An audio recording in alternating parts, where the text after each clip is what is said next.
के लिए एक्साइटेड थी। वो अपने पर्स में एक फ्रेंडशिप बैंड भी डालती है और ये मिस्टर कपूर के लिए। आध्या, कहाँ जा रही हो? आज तुम नहीं, मैं ऑफिस जाऊंगा। अब तुम फ्री हो उस पनिशमेंट से। जाओ, जाकर दोस्तों के साथ एंजॉय करो। क्यों क्यों? मगर मुझे तो ऑफिस जाना है डैड। वैसे भी आपने मुझे जो टास्क दिया है मैं उसे पूरा करूंगी। मगर मैं भी तो देखूं, नई डील वाला आदमी है कौन? क्यों क्यों आप बीच में मत आओ डैड। वो मिस्टर कपूर ना बहुत सीरियस आदमी है, एकदम परफेक्ट जैसे। आपको नहीं पता इतनी बड़ी डील कर रही हूँ मैं। अगर उनको बुरा लगा तो सब गड़बड़ हो जाएगी। आप मुझे ही लीड करने दो ना please. Okay okay, calm down बेटा। जाओ, तुम ही संभालो इसे। आद्या खुश होकर ऑफिस चली जाती है। अचानक से क्या हुआ? पहले तो जाने को तैयार नहीं थी, अब रुकने को तैयार नहीं है। ये शिखर कहाँ मर रहा है? पता तो करूं आखिर चल क्या रहा है। बेचारा शिखर तो उस कबाड़े लॉज में ही चक्कर काटे जा रहा था, मगर आद्या उसे कहीं नहीं मिलती है।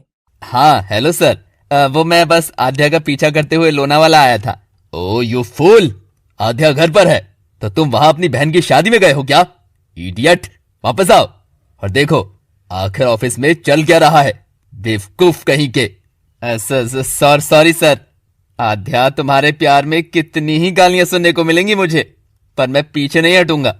पर मुझे इस गलत पते पर भेजने वाला वो था कौन आखिर? अंबर ऑफिस आता है और देखता है कि आद्या नहीं है और वो खुश होकर अपना सारा काम फटाफट करके जाने लगता है। अंबर की गाड़ी ऑफिस से निकल रही थी और आद्या की ऑफिस आ रही थी। Mister Kapoor, mister Kapoor! ये क्या, मुझे देखकर भी अनदेखा कर दिया इन्होंने और चले गए। ड्राइवर, वापस घर ले चलो, आज काम का मन नहीं है। आद्या उदास सी घर लौट आती है। वो अंबर को जब भी फोन करती, अंबर उसे काट देता। और एक दिन ऑफिस में, मिस्टर कपूर, आप मुझे इग्नोर कर रहे हैं। इग्नोर तुम्हें? मैं क्यों इग्नोर करूंगा? बस मुझे जल्दी जाना है, खुशी घर पर अकेली है। ओहो, खुशी कोई छोटी बच्ची है क्या जो आधे घंटे देरी से जाओगे तो उसे कुछ हो जाएगा?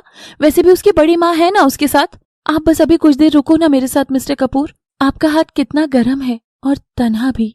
आद्या अंबर का हाथ थामकर अपने चेहरे से छुआने लगती है।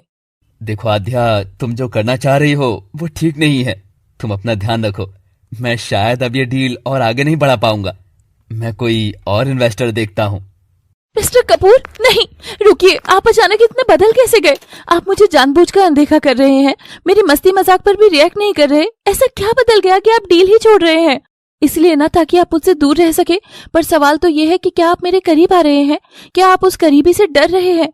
क्या मेरे करीब आने से आपको कुछ महसूस होता है? और इतना पत्थर होने का दिखावा क्यों करते हैं आप? बोलिए, जवाब दीजिए मिस्टर कपूर।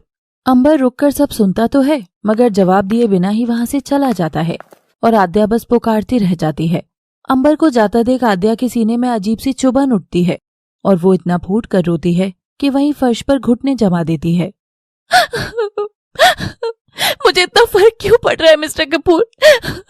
उन्होंने एक बार भी पलट कर भी नहीं देखा कि मैं कुछ कह रही हूँ। इतने पत्थर जैसे क्यों हैं आप? आद्या मत रो, मैं तुम्हारी आंख में एक आंसू भी नहीं देख सकता। ये साला कपूर मेरी लव स्टोरी की बैंड बजा रहा है, इसे तो खत्म करना ही होगा बस। रात का समय था। शिखर काले कपड़ों के साथ आज काला नकाब भी ओढ़े था। वो अंबर के घर की खिड़की से कूदकर हॉल में आ गया था। एक अच्छा जासूस बनने की ट्रेनिंग आज मेरे काम आएगी। अगर ये साला कपूर जिंदा ही न बचे तो मेरे और आध्या के बीच आएगा कैसे? और फिर आध्या को होगा दुख और उस दुख में मैं उसे दूंगा कांधा। उफ, सोच के ही रोए खड़े हो रहे हैं। और ये रहा घर का नक्शा। नक्शे के मुताबिक इस साले कपूर का कमरा लेफ्ट हैंड पर होना चाहिए। शिखर लेफ्ट वाले कमरे की तरफ चला जाता है और हौले से उसका दरवाजा खोलकर झट से उसके अंदर घुस जाता है।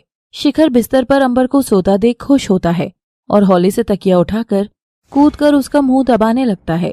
वो जैसे ही तकिया दबाने लगता है, वो देखता है कि वहां मुंह नहीं पांव था और मुंह दूसरी ओर था, जो कि अंबर नहीं खुशी थी।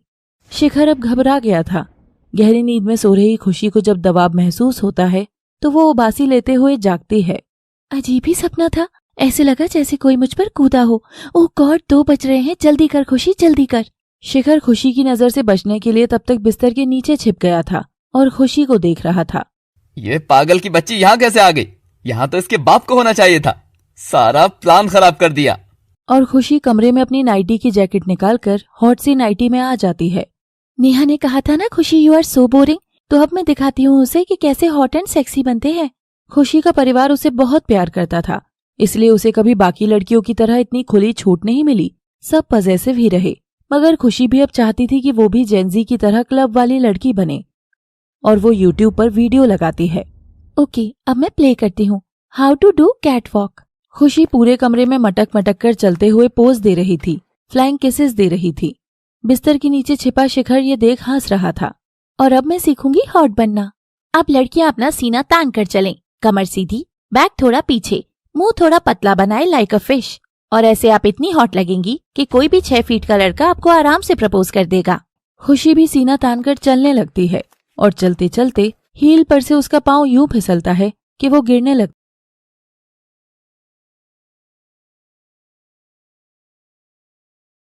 है। उसे गिरता देख शिखर खुद पर काबू नहीं कर पाता और खुशी को बाहों में थाम लेता है। खुशी और शिखर एक दूसरे के चेहरे को देखे जा रहे थे। तुम यहाँ क्या कर रहे हो? चोरी करने आए हो? डाका डालने आए हो? बोलो डैड को। तो तुम ही थे जो मुझ पर कूदे थे। क्या इरादा क्या है तुम्हारा? मारने आए थे मुझे? चल बे, तुझे क्यों मारूंगा मैं? तो फिर क्या करने आए हो? बदला लेने आए हो मुझसे? तुमको गलत लोकेशन भेजी, इतनी सी बात का इतना बड़ा बदला? क्या वो तू थी जिसने मुझे गलत लोकेशन भेजी थी? तेरी तो मैं तुझे मारने तो नहीं आया था, पर अब जरूर मारूंगा चुड़ैल। कितना परेशान हुआ मैं तेरी वजह से। शिखर खुशी की गर्दन को भींचकर उसे दीवार से सटा देता है। अरे छोड़ो मुझे, छोड़ो। चाहता तो नहीं हूँ, पर बच्ची है तू, इसीलिए बस छोड़ रहा हूँ। वो बस क्लब में तुमने मेरे डैड को मारा था, उसका बदला था। अब हिसाब बराबर। पर तुम अब क्या करने आए हो? सच सच बताओ, वरना मैं डैड को आवाज लगा दूंगी। चल लगा दे आवाज, फिर मैं भी बता दूंगा कि तुम्हारी ये पापा की परी रात को कैसे बी टाउन हीरोइन बनने की प्रैक्टिस कर रही है। फिर देखते हैं ज्यादा बड़ा रिएक्शन किस पर आता है। नहीं, बड़ी माँ को नहीं पता चलना चाहिए। पहले डिस्क वाला पंगा, फिर ये। ऊपर से तुम मेरे ही कमरे में हो, तो मैं तो मर ही जाऊंगी। ठीक है, मैं अपना मुंह बंद रखती हूँ, तुम अपना रखो। लो, मैंने आंख बंद कर दी है, तुम जाओ। और खुशी जैसे ही आंख बंद करती है, शिखर जाने से पहले खुशी की जैकेट वापस उसके ऊपर रख देता है और हल्के से कान में फुसफुसाता है। तुम भी बाकियों जैसी बन जाओगी तो फिर तुम कैसे रहोगी? खुद के जैसी बनी रहोगी तो खुश रहोगी खुशी। और शिखर खुशी के गालों पर एक किस कर देता है। खुशी को पहली बार किसी लड़के ने छुआ था, उसका तो जैसे फ्यूज ही उड़ जाता है। वो धीमे धीमे आंख खोलती है तो तब तक शिखर जा चुका था। शिखर की बात सुनकर खुशी मुस्कुरा देती है। खुद की जैसी बनूंगी तो खुश रहूंगी। पागल। बाल बचाऊं आज। उस बेवकूफ लड़की की जगह कोई और मुझे देख लेता तो बैंड बज जाती। मुझे ऐसा रिस्क दोबारा नहीं लेना चाहिए, कुछ और सोचना होगा अब। आद्या बिस्तर पर पड़ी बस आंख से आंसू बहा रही थी। आद्या मेरी बच्ची, सुन तो, क्या हुआ तुझे? तू बदली बदली सी लग रही है। जान के वहां आप जाओ, मुझे किसी से बात नहीं करनी, किसी से भी नहीं। कुछ अच्छा नहीं लग रहा मुझे, कुछ भी नहीं। इधर अंबर अब गुमसुम रहने लगा था और उधर आद्या। 2 दिन से अंबर घर में किसी से बात नहीं करता है। अंबर, सब ठीक तो है ना? तुम कुछ बदले बदले से हो गए हो। ओहो, सब एक ही बात बोल रहे हैं। मेरी पूंछ निकल आई है कि सींग, जो मैं बदल गया हूँ? कहीं नहीं बदला हूँ मैं, नहीं बदला। अंबर गुस्सा करते हुए दरवाजा जोर से बंद कर लेता है और उस रात अंबर के पास एक मैसेज आता है। Mister Kapoor, tomorrow meeting time is 1 o'clock। कल तो मैं ये चैप्टर हमेशा हमेशा के लिए खत्म कर दूंगा। और अगले दिन अंबर पहुंच जाता है आद्या के ऑफिस। बस ये 12 मंजिल की यात्रा है और इस कहानी का यही अंत। कल से इस चेहरे से मैं हमेशा हमेशा के लिए दूर हो जाऊंगा। अंबर लिफ्ट लेकर ऊपर की तरफ जा ही रहा था कि अचानक दूसरे माले पर लिफ्ट रुकती है और बुर्का पहने एक लड़की लिफ्ट में चढ़ती है। जनाब, जरा तशरीफ उधर लीजिए, हमें भी आना है। अंबर थोड़ा सा खिसक जाता है, मगर लड़की बार बार अंबर के अंदर ही घुसे जा रही थी। मैम, आपकी दिक्कत क्या है? क्यों परेशान कर रही है मुझे? यही कि तुम मुझे इग्नोर क्यों कर रहे हो? परेशान मैं भी हो रही हूँ, देखो मेरा हाल एक बार। अंबर आद्या को लिफ्ट में देखकर सहम जाता है। लिफ्ट बंद थी, अंबर अब भाग नहीं सकता था। तो क्या कहानी अभी बाकी है? अंबर जो चाह रहा है, नियति उससे अलग कुछ तो लिख रही है, मगर क्या? जानने के लिए देखिए love city. Thanks for watching. Please do like